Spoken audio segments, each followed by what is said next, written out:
I've played a lot of RuneScape. Sometimes I kind of get lost in all of the stuff there is to do. I mean, RuneScape is a 25-year-old game. 25 years of worth of content? What if I wanted to play something a little bit more linear? And I also wanted items to feel special again. You know, a lot of the time you get caught up in the value of an item in GP rather than what the item itself actually is. Oh my god, get this unicorn out of my shot. I'm trying to record some B-roll. Bandos chestplate, 22 mil. Blood Moon tassets, 10 mil. Grazi rapier, okay, maybe not the rapier, but you get the point.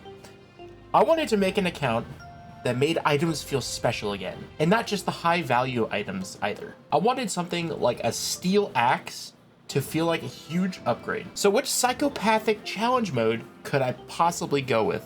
The Chunkman Challenge. I learned about this one from watching Verf on YouTube a while back. The old school RuneScape world is actually broken up into a massive grid of squares, or chunks. And what if you had an account that could only leave their chunk after you completed everything possible? Only then could it move forward, unlocking the world one painstaking square at a time. Hi, I'm Neiyoh, and for picking where to start, I wanted somewhere that started with a huge grind and at the same time was very familiar to me. And the answer was obvious. It was Catherby. Catherby itself is actually broken up into two chunks, and in particular I'm starting here in East Catherby. We got fishing spots for low to high end fish, a cooking range to fry up said fish, we got a fishing store that sells all the fishing tools, a range shop for some weapons and armor, and we got the locals, a man and a woman NPC for the low level combat training. Oh, and the bank is outside my chunk, so I'll be dropping just about everything on the ground and I can't use most of it.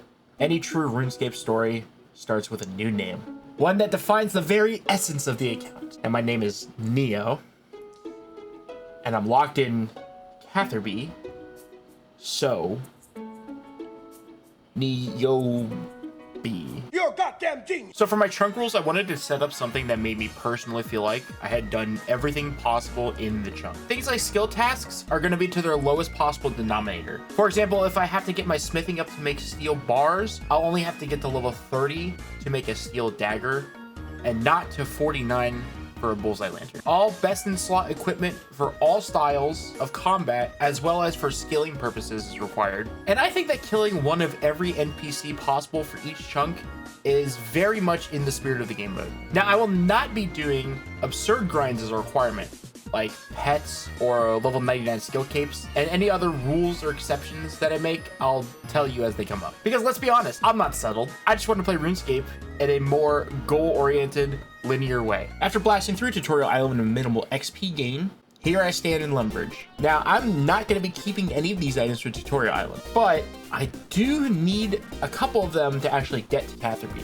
See, normally you'd have to go over White Wolf Mountain to get there, but it's called White Wolf Mountain for a reason. So instead, we're going to use our minigame teleport to get to the Fight Caves and run out of the Karamja volcano. Oh yeah, make sure you get slapped by this bat and that scorpion. Yes, it's very important to the method, trust me. And run over to the Brimhaven docks. It only costs 30 GP to go from Brimhaven to Arduin, so we can just waltz over to this charter ship vendor here and sell some of the stuff that we're going to drop anyway, and take the boat to Arduin and run north to Catherby. Oh, I think I forgot to mention this earlier. I set myself as a hardcore Ironman, which means that I don't want to die ever, and I will try my absolute hardest to keep that status as long as I possibly can. I think it keeps things way more interesting whenever I get to combat related stuff. And yeah, this is it. This is home sweet home for the next, I don't know, 200 hours, give or take. Because here's what I have to do in order to move on to the next chunk. Catch and cook a shark. Yep, that's right. I'm going to sit here and click on the fishing spot to catch, cook, and then drop about 16,000 fish. Because remember, I can't bank any of this food I'm catching. Not to mention the other things I have to do, more specifically, kill a white wolf. That's right, there is a level 25 white wolf that is inside this chunk. So I'll need to get at least okay combat stats to fight it. I like to have the regular GPU plugin on, and also I like to have the HD plugin on sometimes. This is what the line looks like when I have the GPU plugin on. And when I switch it to HD, the part that's faded goes away, but you can still see the chunk line. So no crossing this green line. I pickpocket a couple coin sacks to buy a small net to get cracking on that fishing grind. And I'll check out this range shop that I haven't looked at since I was a child. But this range shop actually has my BIS. Well, most of it. Did you know that you can buy farming supplies like a rake or a seed dibber from the person that protects your crops? Like right here. So I can get a few early farming levels out of the way by raking this patch. I really won't need to worry or think about farming until I can get a spade, because for some reason they don't sell the thing that lets you actually harvest the patch. Very strange. But what I'll do early is I'll make a full inventory of these cooked shrimps, and I'll see how far it takes me fighting this man and woman. I want to see if I can get lucky early. I'm eager to get going on my BS items. And after only a few kills, here's the first one, the bronze med helm. A very nice early pickup, as this was a 1 in 64 chance to be dropped. Also, I'll be picking up all the coins that drop, and that means, unfortunately, that this inventory slot is now dedicated to a money stack. I'll also definitely be burying every single bone they drop, because the prayer grind to level 43 for Protect and Melee is, well, just a couple bones to bury. But this isn't a requirement to get to my next chunk, mind you. This is just a requirement so I don't die. That's the end of that inventory. If you take a look right here, we can see that we got level 4 attack and level 2 strength. I think I'm gonna have to wait until I have a higher HP healing food. Funny enough, there are actually a couple BIS items that come straight from fishing. With the big net, we can obtain leather boots and level gloves as garbage items, but they do provide some kind of defensive bonus. With a jump cut forward in time, we got to level 30 fishing, baby. It means we can switch over to harpoon fishing and catch tuna. I'll take a change in pace for a while and grind some combat levels. And I'll pick up some range here with the GP I've been saving up. I've actually been selling fish to the fishing store, and it's pretty okay starting cash. At least I get a bow and some bronze arrows. And there is my BIS melee weapon. That's right, an iron dagger. Look, if you've played any amount of RuneScape at any point, you know that an iron dagger just sucks. It sucks real bad. I'm pretty sure that a bronze sword is better than this thing. I just wanted to make it abundantly clear that melee is not the way to go with this first chunk. Alright, in RuneScape, if you meet certain requirements, you have a chance to spawn a random event every now and then. And I'm definitely taking all of them. They can vary from absolutely useless to giving out free items and experience. For example, taking one like this genie random event just gives out an XP lamp that I will be spending on prayer on account of that grind I mentioned earlier. Each lamp I use reduces the grind significantly, and it scales with my own prayer level. See, this one gave me 70 experience in prayer because I'm level 7, and that is 14 less bones I need to bury. I just hit 46 fishing, and this is the fishing level required to catch the big bass, an item that's part of the collection log. It's not really required, but I want to have it just to get everything I possibly can from fishing. There's actually 3 of these big fish you can catch in RuneScape. There's the big bass, the big swordfish, and the big shark, each one being more difficult to get than the last. It is not even 24 hours later, and I already got a big bass. I didn't even notice it until I was cooking this inventory of fish, because the game warned me that I was about to cook something rare. That wasn't fucking recording, but I got the big swordfish, baby. 1 in 2,500. And now the scary part's the big shark. I think it's a 1 in 5,000. Oh my god. I decided to switch to lobsters over catching swordfish and tuna. Even though swordfish give more experience, you can only use a harpoon to catch them, and tunas give less experience than lobsters and are more common than swordfish. So lobsters are technically faster experience across long grinds like this one. You ever wonder what people are thinking while I'm sitting here and doing this for hours? Like, people do come by and use this range for cooking. They probably think I'm some kind of weird bot that's trying to get range levels in this really weird spot.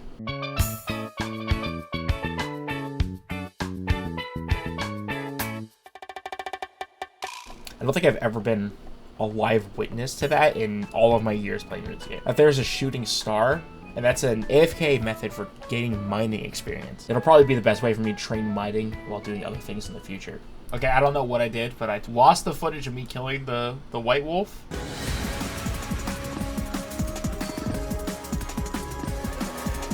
Alright, big moment. Let's cook a shark.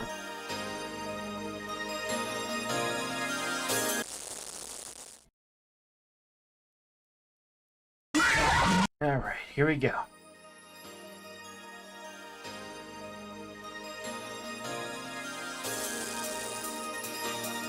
And there it is. Finally move on.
Now the next chunk I got was super easy. It was just West Catherby. And thank God, because I have access to a bank. Again, the unfortunate thing is I dropped all of my cooked fish before this. So if I want food, I have to go right on back to fishing. But this chunk itself is pretty easy. All I have to do is buy a Tyrus helmet, and I have to buy a candle from the candle maker. I got access to a new shop that sells a bunch of general items, like a pickaxe, a hammer, chisel, a knife. But I also got access to the charter ships, which really gives me the potential to go a lot of different places. I can go to Port Khazard, Corsair Cove, Brimhaven, Musa Point, or Port Sarim. So I added those onto the chunk picker, but I made the mistake of clicking the incorrect chunk for Port Sarim. See, I thought the charter ship was one of these, any of these other boats.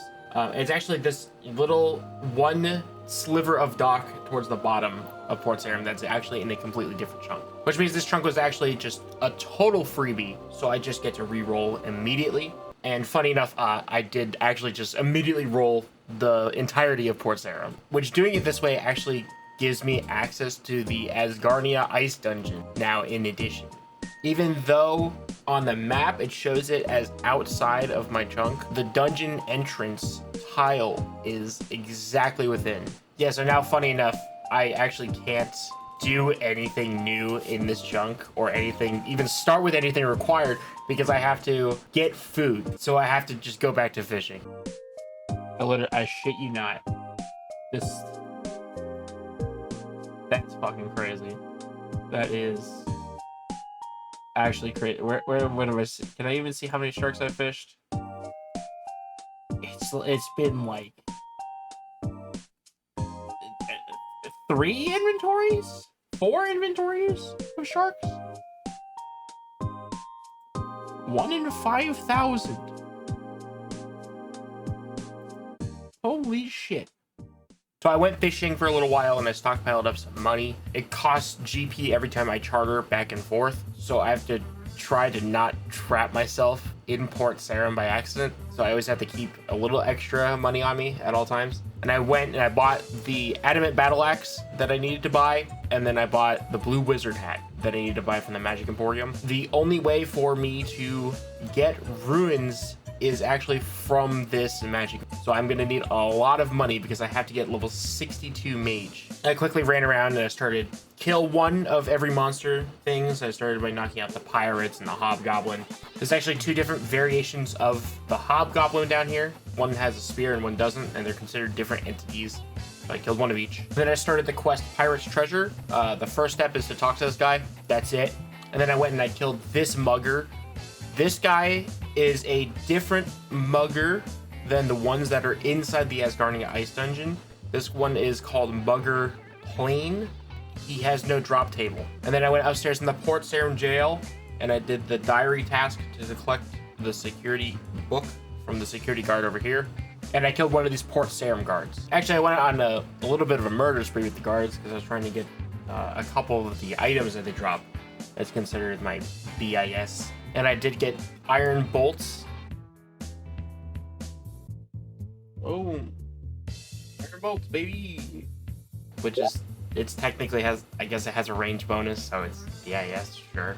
But while I was killing these guards, I was trying to find a way to lessen the load a little bit on these damn rune costs. And then I realized that there's a group of goblins that actually wanders into the chunk, and they have a chance to drop beginner clue scrolls, which, you know, gives me potential access to a myriad of loot should I complete the treasure hunt. And I do have a single step that I can complete for a beginner clue scroll to talk to the owner of the battle axe shop. And if you look at the rewards table for a beginner clue scroll, you can see on there that staff of air, water, earth, and fire are all on it, and they're not uncommon per se. There are 37 potential options for a step on a beginner clue scroll. So 1 in 37 is a 2.7% chance that I get a beginner clue scroll that has the correct step on it. Beginner clues can complete on the first step.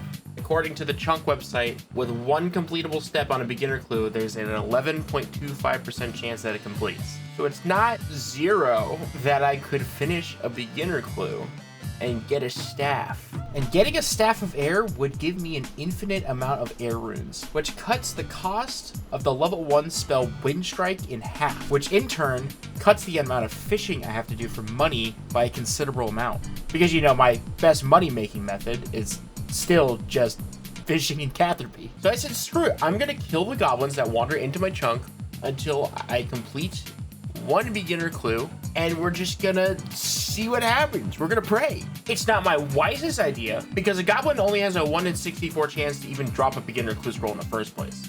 So, you know, 64 times 37 is 2,368. So on average, to get that one step, I would have to kill 2,368 goblins.